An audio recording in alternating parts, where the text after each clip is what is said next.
बैल चांद, पत्नी चांदनी और बच्चे पिंकू के साथ अपने मालिक के यहाँ रहता था। उसे कुछ दिन बाद फिर से वही डर सताने लगा कि कहीं मालिक और उसकी पत्नी का मन फिर से ना बदल जाए।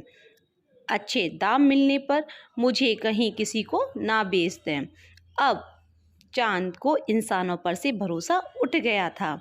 चांदनी ने चांद से पूछा, आपको क्या हो गया है? आप ना ही चारा खा रहे हैं अच्छे से और ना ही पानी पी रहे हैं, और भला मुझे नहीं बताओगे तो फिर किसे बताओगे? चांद बोला, चांदनी, मैं यह सोच रहा हूँ कि मैं तुम्हें और पिंकू को लेकर आज रात ही यहाँ से निकल जाता हूँ, क्योंकि मुझे मालिक का इरादा कुछ ठीक नहीं लग रहा है। और रात के अंधेरे में चांद अपने परिवार को लेकर वहाँ से निकल गया। वह शहर पहुंचकर अपने लिए एक छोटा सा घर लेता है और खुशी खुशी वहाँ रहने लगता है। अब वह अपने परिवार के भरण पोषण के लिए रिक्शा चलाने का काम करने लगता है। चांद बहुत ही मेहनती था। वह अपने मन ही मन में सोच रहा था कि अब उसे काफी मेहनत करनी होगी अपने बच्चे पिंकू के लिए और अपनी पत्नी चांदनी के लिए, और कोई कमी नहीं होने देगा अपने पत्नी और बच्चे के लिए। फिर एक दिन चांदनी सुबह नहा धोकर तैयार होने लगी कि तभी उसने देखा कि उसकी बिंदी खत्म हो गई है। तभी चांदनी मन ही मन बोलने लगी कि कोई बात नहीं, मेरे चांद को तो मैं सादा ही अच्छी लगती हूँ। वैसे भी अभी पैसों की थोड़ी कमी है। तभी पिंकू माँ के पास आकर कहता है। चांदनी बोली, बेटा बोल क्या हुआ, इस तरह भागा भागा क्यों आ रहा है? तभी पिंकू बोला, माँ, मैंने पड़ोस में ढोलू के पास बहुत ही अच्छे अच्छे खिलौने देखे हैं। मुझे भी ऐसे खिलौने चाहिए। चांदनी बोली, बेटा पापा पूरी कोशिश कर रहे हैं ना हमें बेहतर से बेहतर ज़िंदगी देने की। अभी हमारे पास इतने पैसे नहीं हैं कि हम अभी कुछ खरीद सकें। जो कुछ भी था तुम्हारे पापा ने रिक्शा खरीद लिया। कुछ ही दिनों में काम अच्छा चलने लगेगा, तब तुम्हारे पापा तुम्हारे लिए अच्छे अच्छे खिलौने ला कर देंगे। और बेटा यह ज़रूरी नहीं जो लोगों के पास है वह हमारे पास भी होना ही चाहिए। पिंकू बोला, ठीक है माँ। तभी वहाँ चांद आ गया। वह चांदनी और पिंकू की सारी बातें सुन रहा था और बहुत दुखी मन से बोला। चांद बोला, कैसा पिता हूँ मैं अपनी बीवी बच्चों को अच्छी से अच्छी जिंदगी नहीं दे पा रहा हूँ। अगले दिन चांद ने खूब मेहनत की, देर रात तक रिक्शा चलाया और फिर वह अपने हाथ में तोहफा लेकर आया और चांदनी को देकर बोला, अब मैं इसी समय आया करूँगा, क्योंकि शाम के समय कमाई अच्छी होती है। तुम मेरा देर रात तक इंतज़ार मत किया करो। अब मुझे आने में देर हो जाया करेगी, क्योंकि मुझे तुम दोनों को अच्छी से अच्छी ज़िंदगी देनी है और मैं खूब मेहनत करूँगा। ये तुम्हारे लिए और पिंकू के लिए। पिंकू, अब तो तुम खुश हो ना मुझसे? इतने अच्छे अच्छे खिलौने पाकर। क्यों पिंकू, मजा नहीं आया पापा के इतने अच्छे अच्छे खिलौने लेके आए हैं? और फिर अगले दिन चांद ने सुबह से शाम तक रिक्शा चलाया और खूब अच्छा खासा कमाया। अब तो चांद को देखकर उसके साथी चिढ़ने लगे और वह देखने लगे कि अगर ऐसा ही रहा तो फिर ये चांद तो हमसे बहुत आगे निकल जाएगा और इसने धीरे धीरे हमारे सभी कस्टमर्स पर कब्जा कर लिया है। अब तो कोई हमें पूछ ही नहीं रहा है। अब हम क्या करें? चलो, उन लोगों ने चांद को मारने के लिए एक योजना बनाई। चांद रात्रि के समय अपने घर की ओर जा रहा था। तभी दोनों लोग मिलकर पीछे से रिक्शा लेकर आए और चांद को धीरे धीरे धीरे धीरे फॉलो कर रहे थे। चांद ने जैसे ही मुड़कर देखा, उन दोनों ने चांद को टक्कर दे मारी और चांद जाकर आगे के गड्ढे में गिर गया। अब तो चांद नीचे जाकर गड्ढे में गिर गया और वहीं उसकी मौत हो गई। बेचारा मेहनती और ईमानदार चांद की मृत्यु हो गई और वहाँ चांदनी अपने चांद का बेसब्री से इंतज़ार कर रही थी। तभी वह अपने चांद को देखने के लिए घर से बाहर निकली और वह पूछने लगी कि किसी ने मेरा चांद देखा है। तभी तभी चांद का एक मित्र बोला, हाँ हाँ भाभी जी, मुझे उन्हीं लोगों पे शक है। उन्हीं ने जरूर चांद को कुछ ना कुछ नुकसान जरूर पहुंचाया होगा। आप चलिए मेरे साथ। चांदनी जब गड्ढे के पास पहुंची तो उसने देखा कि चांद नीचे गड्ढे में गिरा हुआ है और उसकी मृत्यु हो चुकी है। वह बड़ी परेशान हो गई और बहुत ही दुखी हुई कि मेरे ईमानदार पति का क्या हाल हुआ है। अब वह बहुत ही परेशान हुई और घर पर चांद की लाश को लेकर आई और उसने चांद के मित्र के साथ मिलकर चांद का अंतिम संस्कार किया। और अब वह चांद के मित्र से पूछने लगी कि बताओ भाई, ये सब किसने किया है? हमारा बुरा किसने किया है? वह बेचारी चांद का बदला लेने के लिए पुलिस के पास गई और पुलिस को सारी बात बताई। पुलिस ने उसकी सारी बात सुनी और उन दोनों बदमाशों को जेल में डाल दिया। बहुत दिनों पुरानी बात है। एक जंगल में एक शेर रहता था। एक दिन शेर शिकार की घर से जंगल में निकला, मगर एक शिकारी के पिंजरे में फंस गया। लाख कोशिश के बावजूद भी वो पिंजरे से नहीं निकल सका और ज़ोर-ज़ोर से चिल्लाने लगा। थोड़ी ही देर बाद उसने एक आदमी को वहाँ से गुज़रते देखा। जब वो आदमी पिंजरे के पास से गुज़रने लगा तो शेर बोला, भले आदमी, आपको यहाँ देखकर मुझे बहुत अच्छा लगा। मुझे बहुत खुशी है कि आप इधर आए, मगर मुझे माफ कर दो। मैं सही तरह से आपको खुशामदीद नहीं कर सकता, क्योंकि एक बुरे शिकारी ने मुझे कैद कर दिया है। आप मुझे शिकारी जैसे नहीं लगते, बल्कि आप तो अच्छे इंसान लग रहे हैं। हर इंसान एक जैसा नहीं होता। तुम्हें इस दुनिया में कुछ अच्छे और कुछ बुरे इंसान भी मिलेंगे। खैर, अगर मैं तुम्हारी कोई मदद कर सकता हूँ तो बताओ। मेरे दोस्त, अगर तुम मुझे इस पिंजरे से आजाद कर दो तो मैं जिंदगी भर तुम्हारा एहसानमंद रहूंगा। मुझे डर है, अगर मैं तुम्हें आज़ाद कर दूँ तो तुम मुझे खा जाओगे। अरे नहीं, भला मैं तुम्हें कैसे खा सकता हूँ? तुम तो मेरी जान बचाने वाले हो। मैं तो जिंदगी भर तुम्हारा एहसानमंद रहूंगा। आदमी शेर की बातों में आ गया और उसने पिंजरे का दरवाज़ा खोलकर शेर को आज़ाद कर दिया।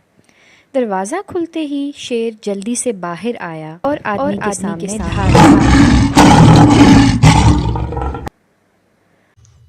देखो, जब तक तो तुम पिंजरे में थे तो तुम मुझसे आज़ादी की भीख मांग रहे थे, और अब तुम इतने डरावने लहजे में क्यों दौड़ रहे हो?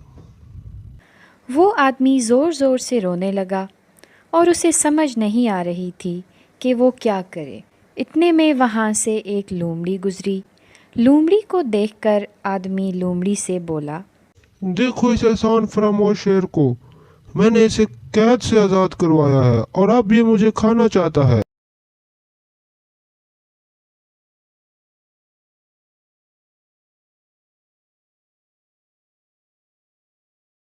देखो, मैं तुम्हारी बात समझ नहीं पा रही। अगर तुम मुझे सारी बात मेरी आंखों के सामने करके बताओगे तो मैं तुम्हारी मदद कर सकती हूँ। तुम मुझे बताओ, जब तुम यहाँ से गुजर रहे थे तो शेर किस हालत में था? शेर पिंजरे में था। शेर जी, क्या आप पिंजरे में जा सकते हैं? शेर पिंजरे में था तो ये दरवाजा किस हालत में था? ये दरवाज़ा बाहर से बंद था। ऐसे बोलते ही आदमी ने दरवाज़ा बाहर से लगा दिया और लोमड़ी को सारी बात बताई। जैसे ही आदमी दोबारा दरवाज़ा खोलने लगा तो लोमड़ी ज़ोर से बोली, रुको, मैं तो ये सब नाटक कर रही थी शेर को वापस पिंजरे में कैद करने के लिए। अब तुम वापस अपने घर जाओ। इस एहसान फरामोश शेर को इधर ही मरने दो।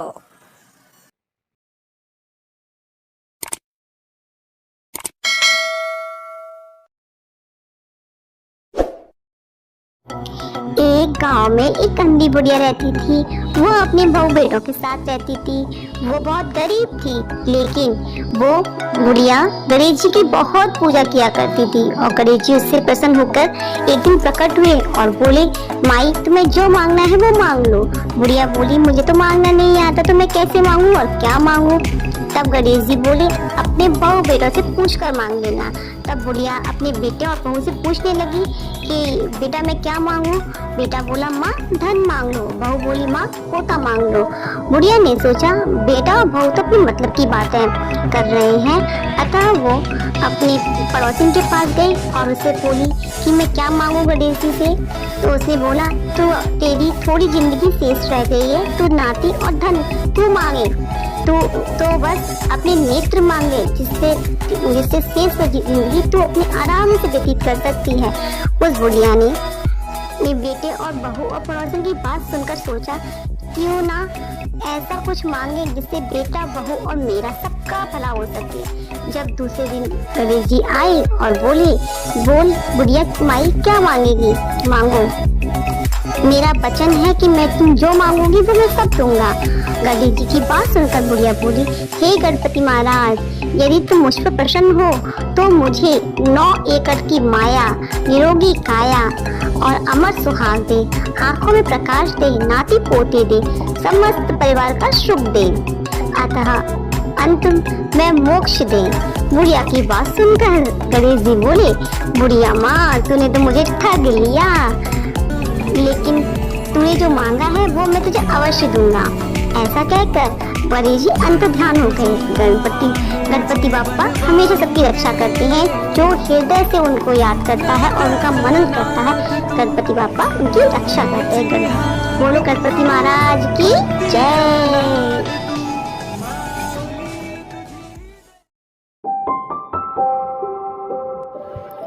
एक बार एक राजा ने एक बंदर को अपना बेस्ट फ्रेंड बना लिया।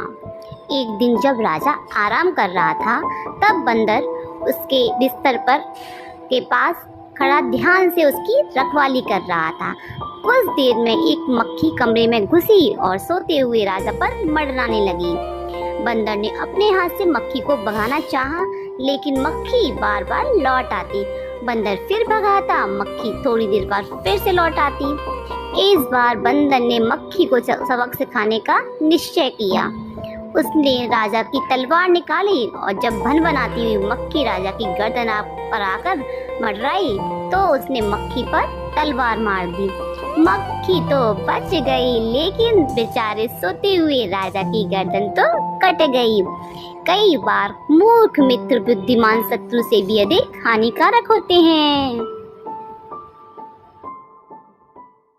बहुत समय पहले की बात है, तब राजा कृष्णदेव राय विजयनगर के राजा थे। एक दिन एक दरबारी ने उनसे इनाम पाने की योजना बनाई। उसने एक कुशल चित्रकार से एक मोर पर सुनहरा रंग करवाया। चित्रकार ने मोर को इस प्रकार रंग दिया कि कोई भी उसे नकली नहीं बता सकता था।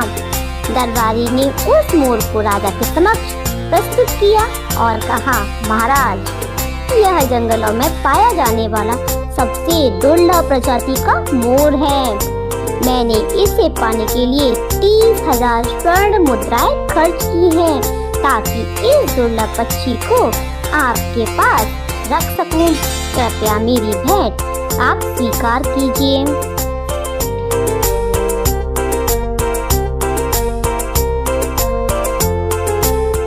यह सुनकर राजा को बहुत ही आश्चर्य हुआ और वे मोर को बड़े ही ध्यान से देखने लगे।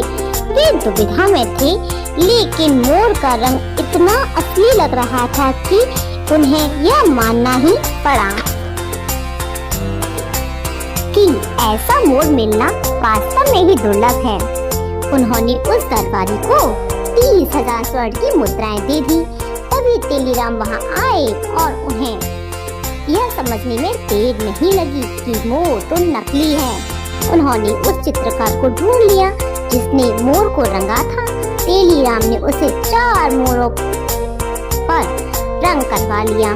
अगले दिन तेलीराम चित्रकार और 4 मोरों के साथ राजा के दरबार में पहुँचे और कहा, महाराज, कल आपने एक सुनहरे रंग का मोर लिया था।